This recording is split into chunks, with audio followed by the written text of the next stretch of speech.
Come, come, whoever you are, wanderer, worshipper, lover of leaving. Ours is no caravan of despair. Come yet again, come.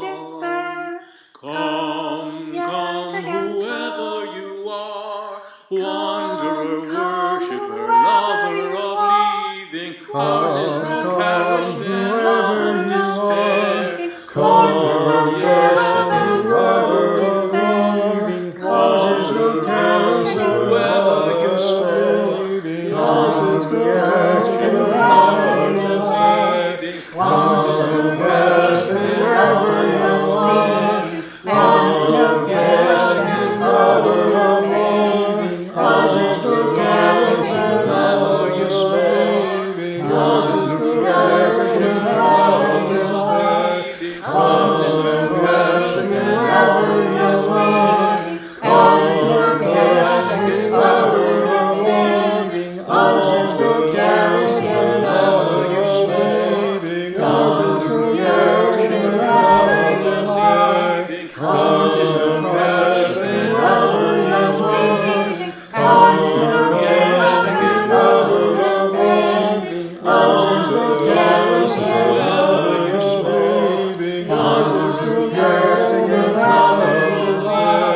Ours is no caravan, lover of leaving. Ours is no caravan, lover of leaving. Ours is no caravan, lover of leaving. Ours is no caravan, lover of leaving. Ours is no caravan, lover of leaving. Ours is no caravan, lover of leaving. Ours is no caravan, lover of despair.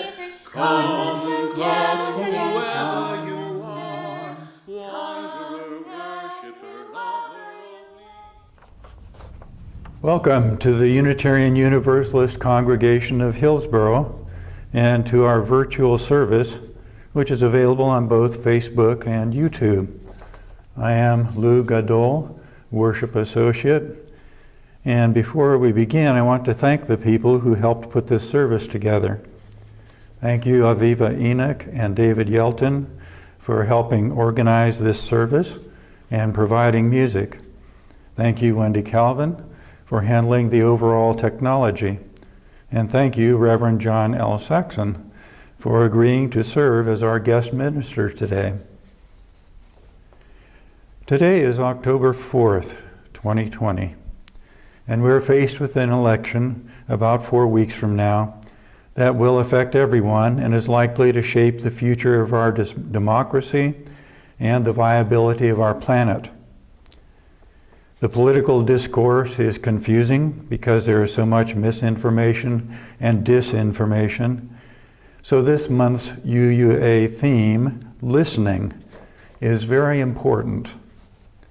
We need to listen carefully to separate the wheat from the chaff and take in what is true and beneficial.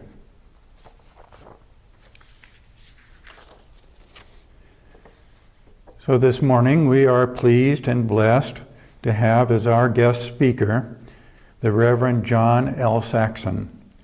John was indeed one of the founding members of UUCH and a congregational leader who worked tirelessly to help establish, guide, and strengthen this congregation throughout our first 15 plus years.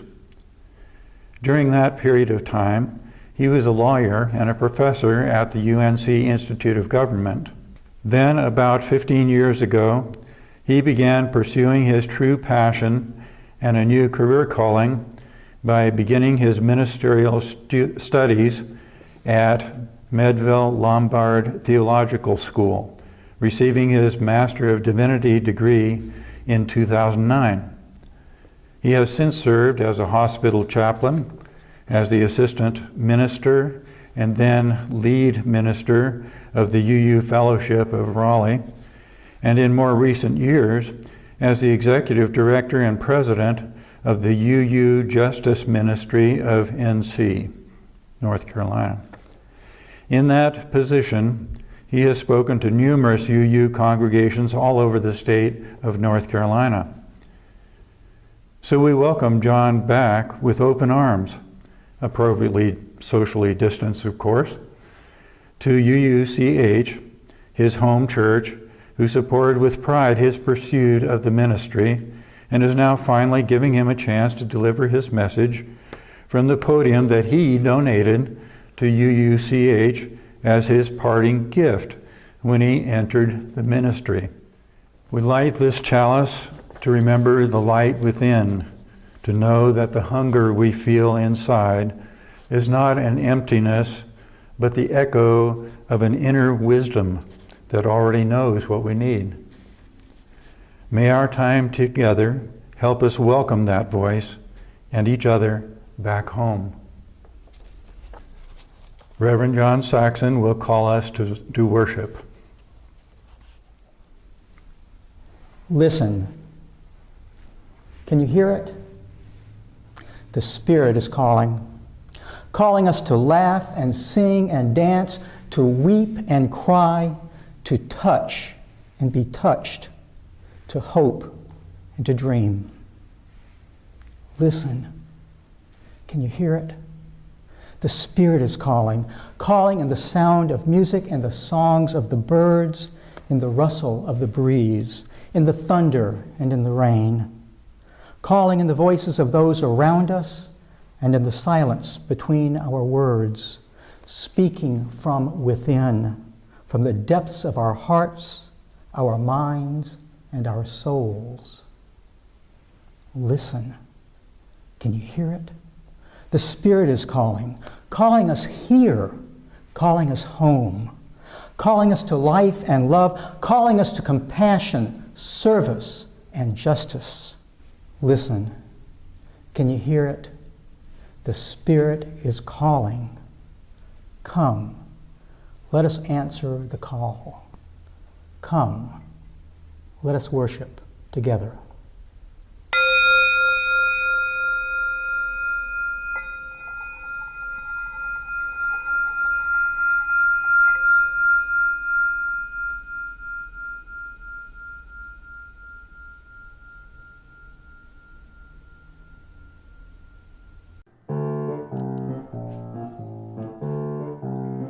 You gotta do when the Spirit says do. You gotta do when the Spirit says do. When the Spirit says do, you gotta do, oh Lord. You gotta do when the Spirit says do. Spirit says do. Spirit says do. Spirit says do. Spirit says do. Spirit says do. Spirit says do. Sing when the Spirit says sing. You gotta sing when the Spirit says sing. When the Spirit says sing, you gotta sing, oh Lord. You gotta sing when the Spirit says sing. Spirit says sing.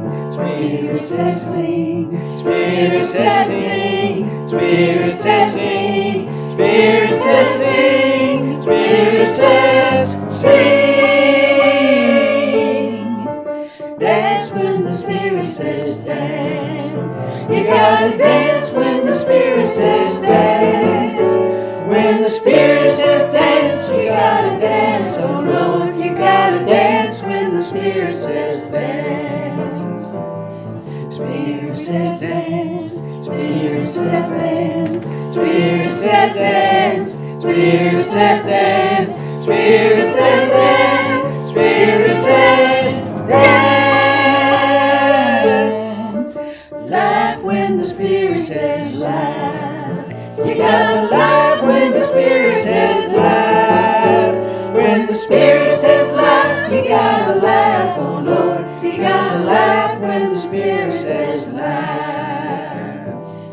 Spirit says laugh. Spirit says laugh. Spirit says laugh. Spirit says laugh. Spirit says laugh. Spirit says laugh. Shout when the Spirit says shout. You gotta shout when the Spirit says shout. When the Spirit says shout, you gotta shout, oh Lord. You gotta shout when the Spirit says shout. Spirit says shout. Spirit says shout. Spirit says shout. Spirit says shout. Spirit says shout. Spirit says shout. Do when the Spirit says do.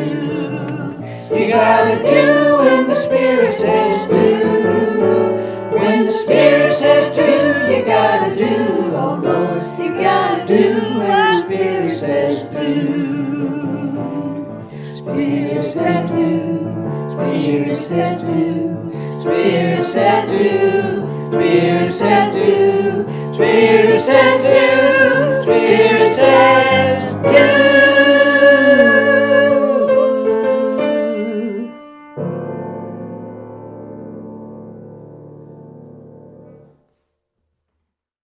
Greetings to all of you. We're happy that you're with us today. We usually have a time during the service when we accept donations of checks and cash and that help cover our expenses, in which we also share with partners in our community with others. In place of that, we accept checks mailed to UUCH, 1710 Old North Carolina 10 Road, Hillsborough, North Carolina, 27278. We share the plate this month with an organization called Food for All. This is the time in our service when we share with each other our current concerns, joys, sorrows, and milestones. Normally, we come forward to a microphone and speak to those in attendance, then drop a symbolic stone into a vase. But for our virtual services, we ask that you now enter your name and what you want to share in the Zoom chat box you can click on at the bottom of your screen. You may also just state your name and keep what you are feeling private. Stones will be dropped into the vase for all of us virtually.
I invite you now to join me and all of those who are with us across the vastness of cyberspace to join our hearts and our minds and our thoughts together in a time of silence, reflection, meditation, and prayer.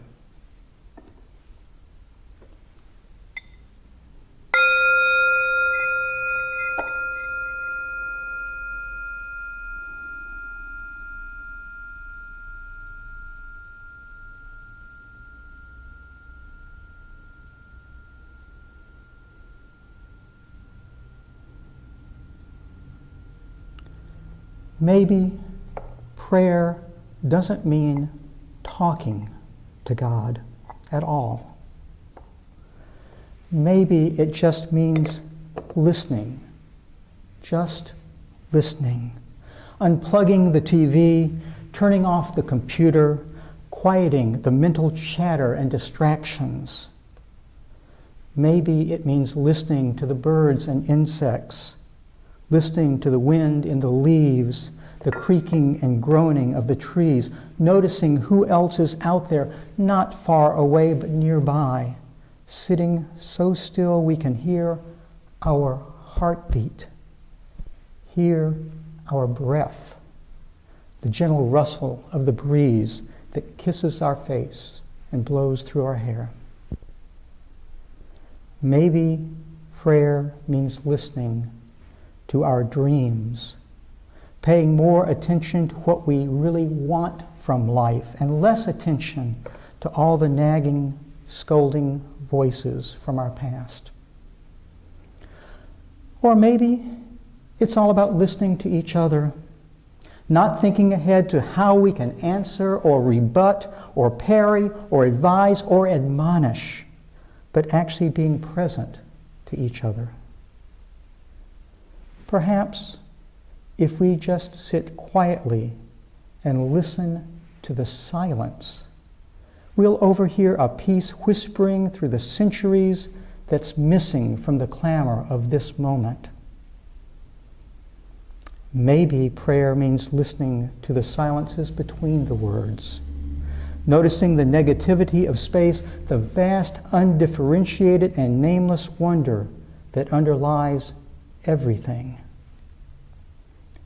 Maybe prayer doesn't mean talking to God at all, but listening with our hearts to the angel choirs all around us that are singing the songs of life and love.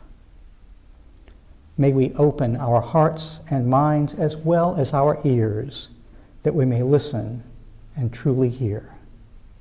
May it be so.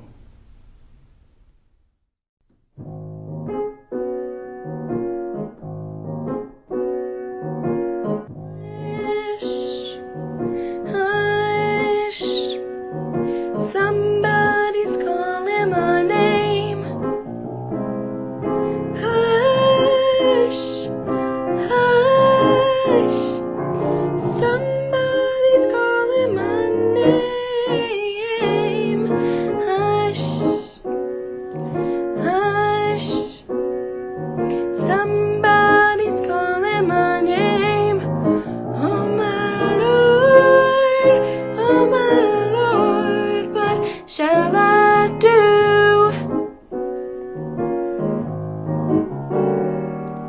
Sounds like freedom. Somebody's calling my name. Sounds like freedom. Somebody's calling my name. Sounds like freedom. Somebody's calling my name. Oh my Lord, what shall I do?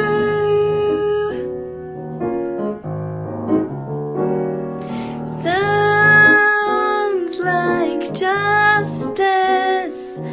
Somebody's calling my name. Sounds like justice. Somebody's calling my name. Sounds like justice. Somebody's calling my name. Oh my Lord, what shall I do? Hush, hush. Somebody's calling my name. Hush, hush. Somebody's calling my name. Hush, hush. Somebody's calling my name. Oh my Lord, what shall I do?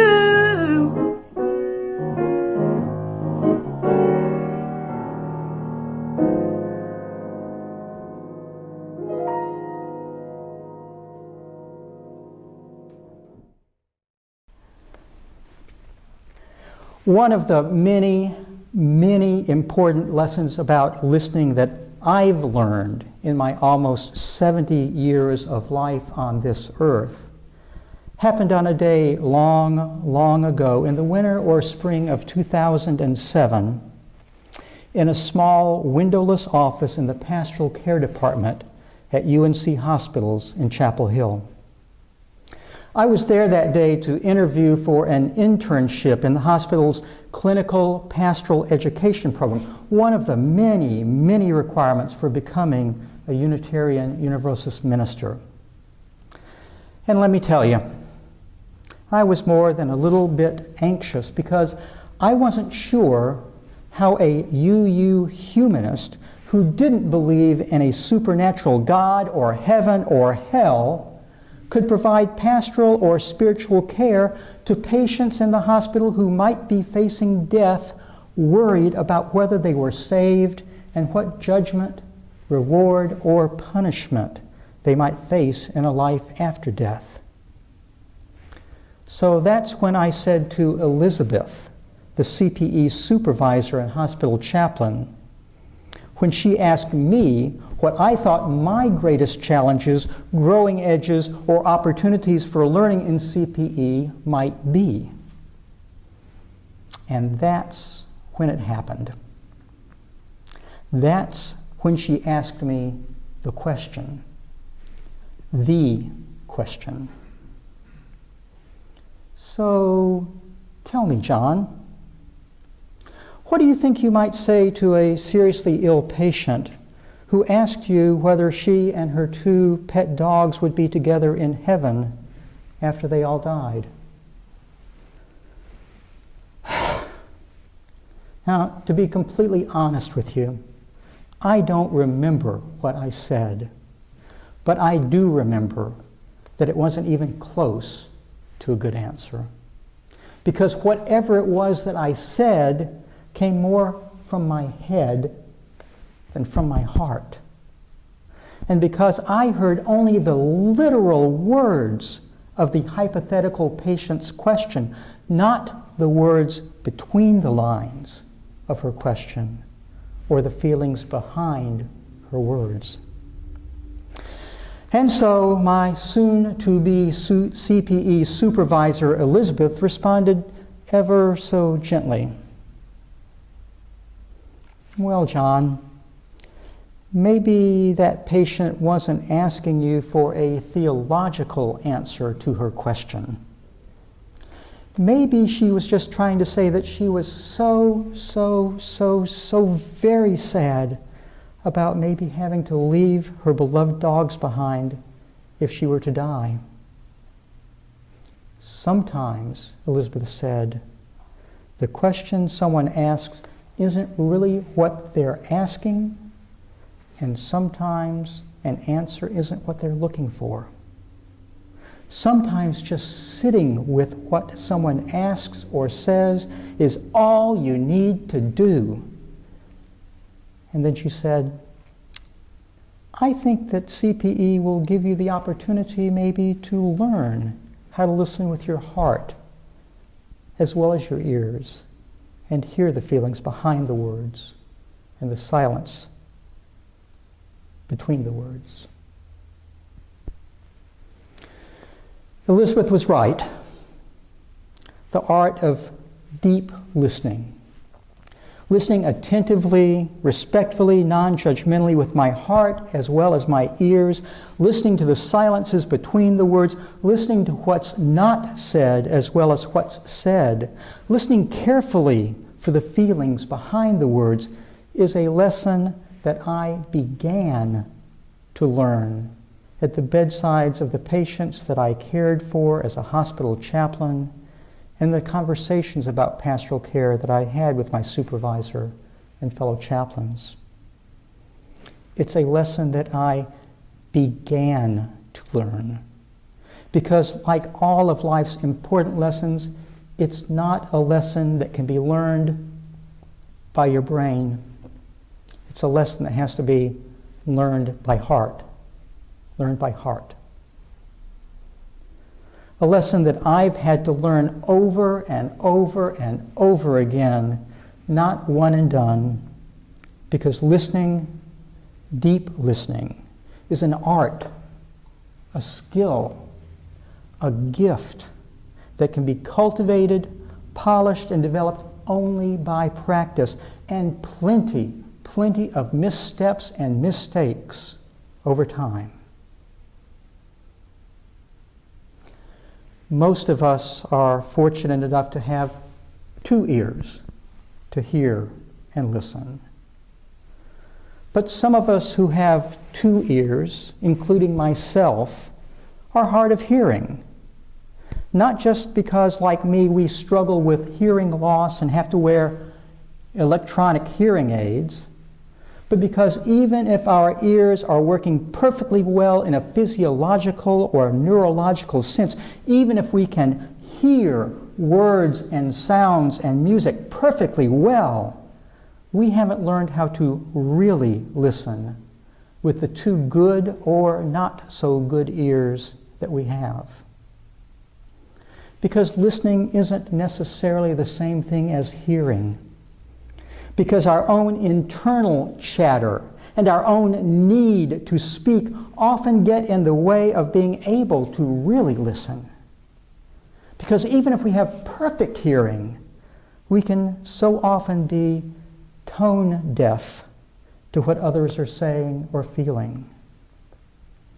And because some of us forget too often what my grandmother often said. There's a reason that God gave us 2 ears and only 1 mouth. So this morning I want to share with you just a few of the things that I've learned, not so much from textbooks, but from my own lived experience and practice, and from my own screwing up time and time again about how to really listen. First and foremost, to really listen, to listen deeply, you have to give the person to whom you're listening the gift of your complete and undivided attention and presence. You have to be fully present in that moment.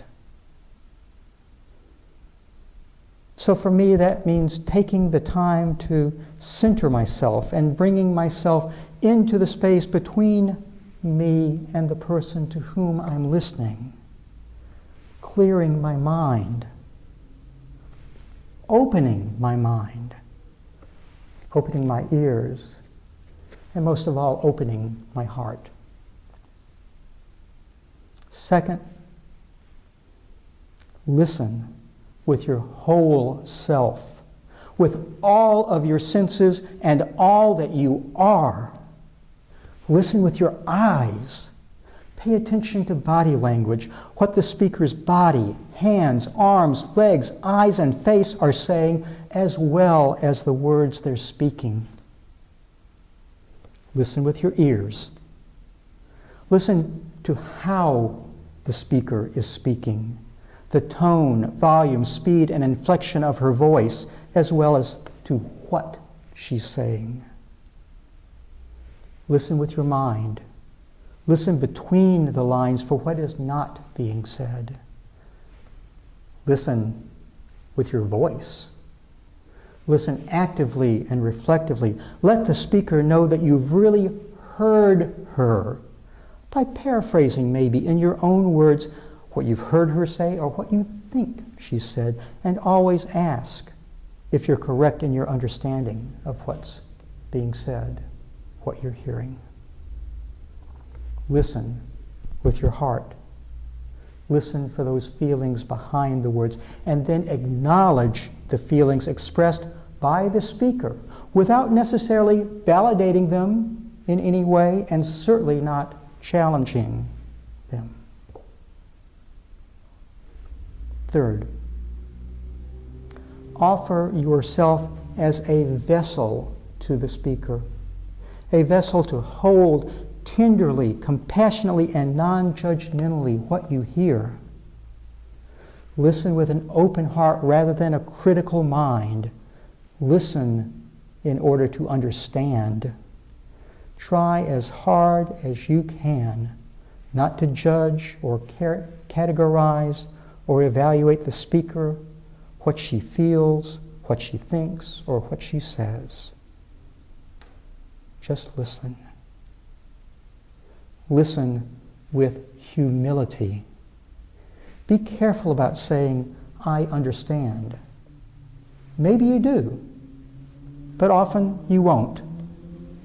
More often than not, it's wise to resist the temptation to try to express your empathy, understanding, or connection by sharing stories about your own experiences that you think are similar to the speaker's. Remember, as someone once said, sainthood emerges when you can listen to someone's tale of woe and not respond with a description of your own.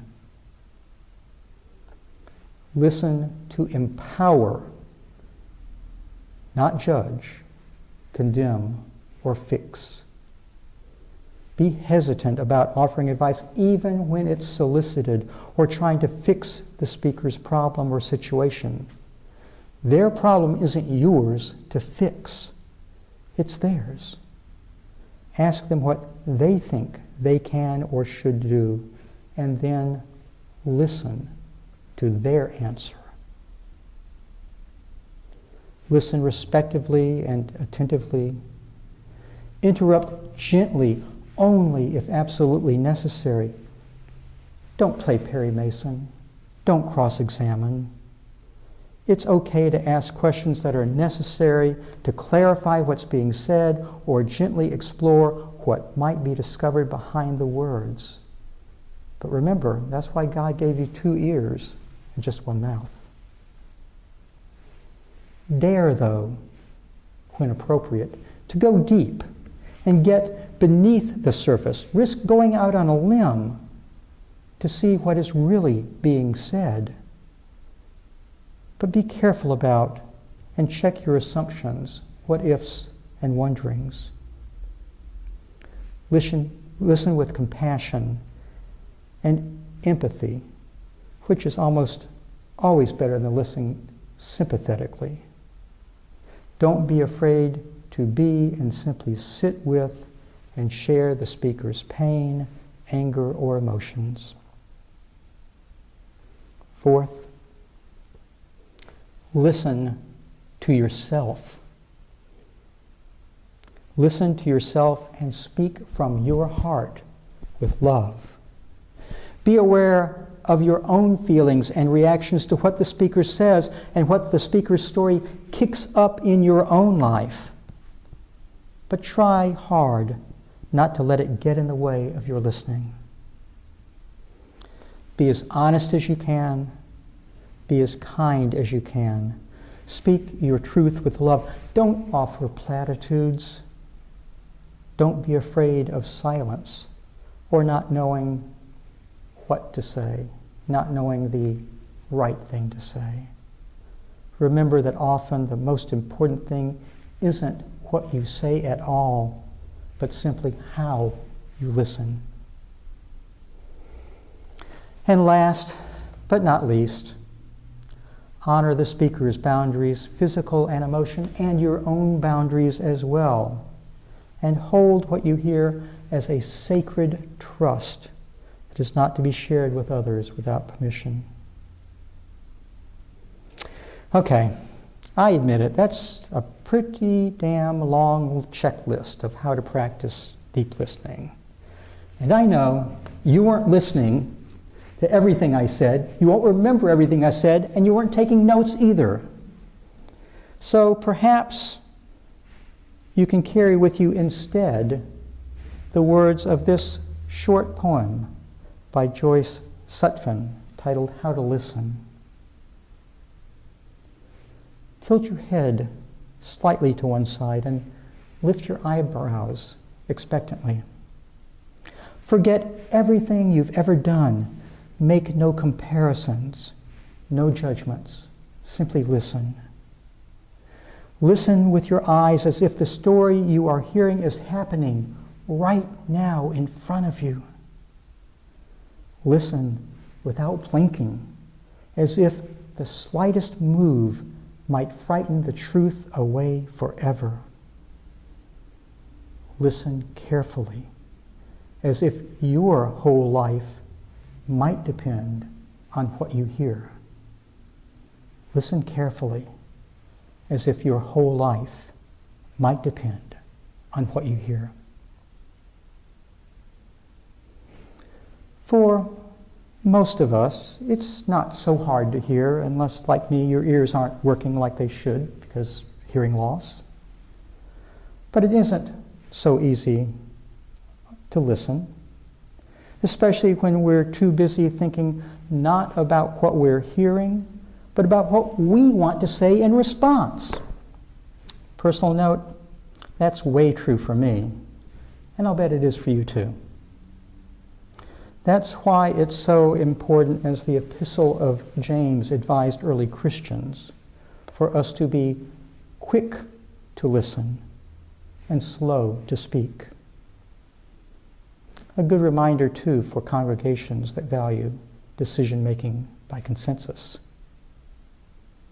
And that's why it's a good practice to really listen when someone's speaking, rather than rehearsing our response in our heads, and then to take time, to take a breath, to pause when they're finished speaking and sit in silence to let what they've said sink into our hearts and minds before we speak. Listening isn't easy, especially when we're talking with someone with whom we disagree.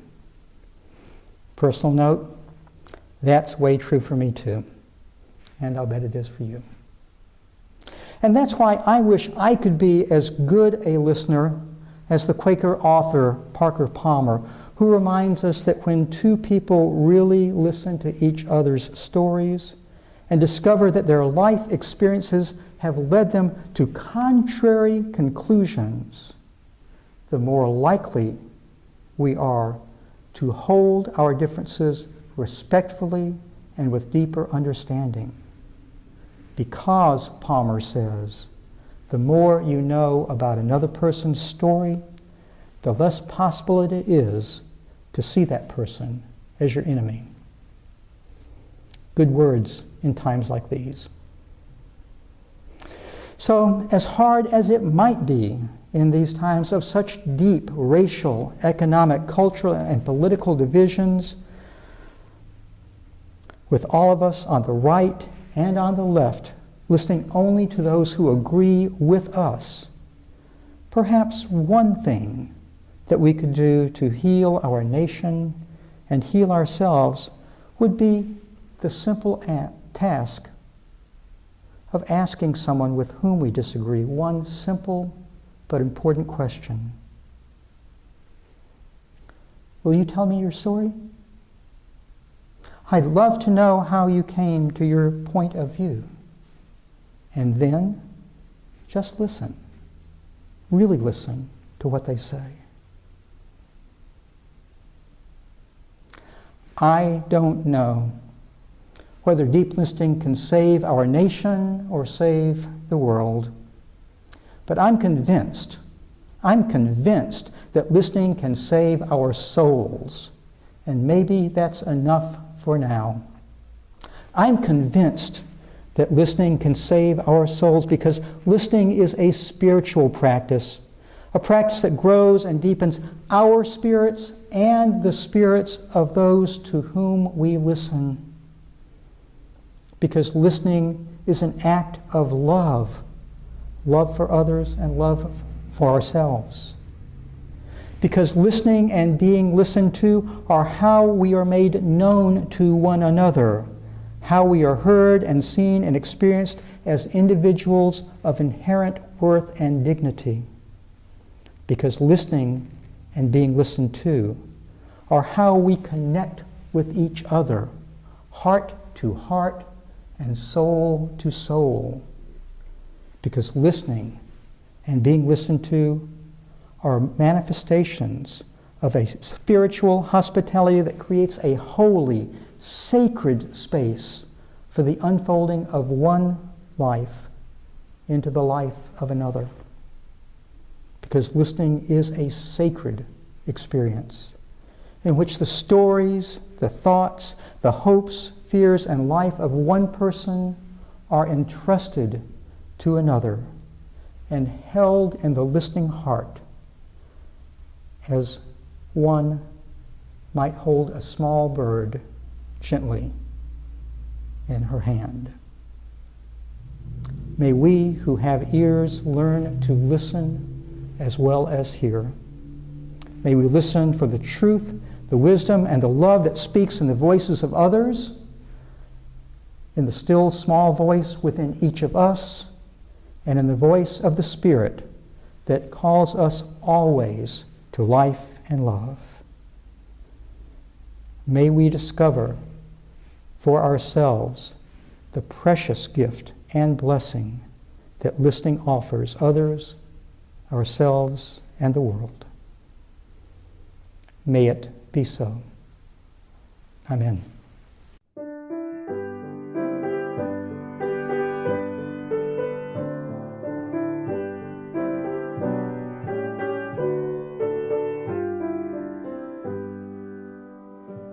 Do you hear, oh my friend, in the place where you stand, through the sky, through the land? Do you hear, in the heights on the plain, in the vale on the main, in the sun, in the rain? Do you hear,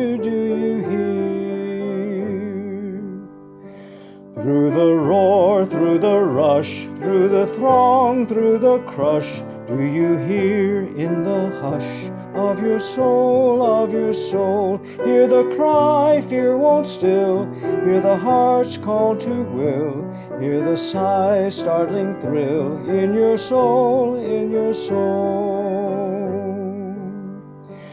From the place where you stand to the outermost strand, do you hear, oh my friend, do you hear, all the dreams, all the dares, all the sighs, all the prayers, there are yours, mine, and theirs.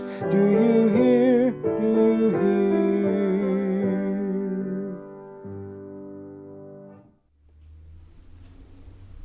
Hush. Hush. Somebody's calling your name. Hush. Hush. Somebody's calling our name. Listen. Can you hear it? A voice calling you to a past not quite forgotten. A voice calling us to a future not fully imagined. A voice calling us to act in this moment, to give life the shape of justice. How will we answer? What shall we do? What shall we do? We extinguish the flame of this chalice, but not the warmth of its meaning. Go in peace, my friends, with the warmth of love. Amen, Ashe, and blessed be.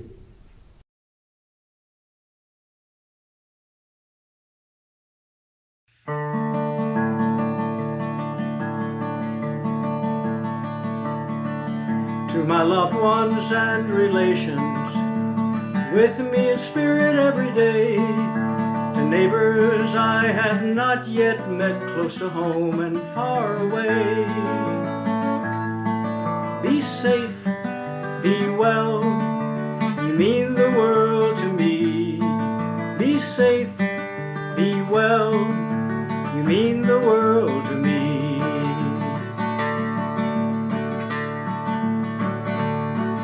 To my friends who make good music, sharing joy both far and wide, and to those who we depend on to teach, to heal and guide.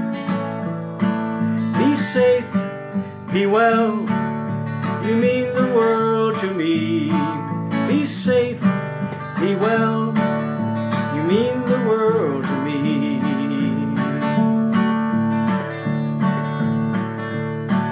And to all who hear this message, to strangers and to friends, Here's an embrace of music until we meet again. Be safe, be well, you mean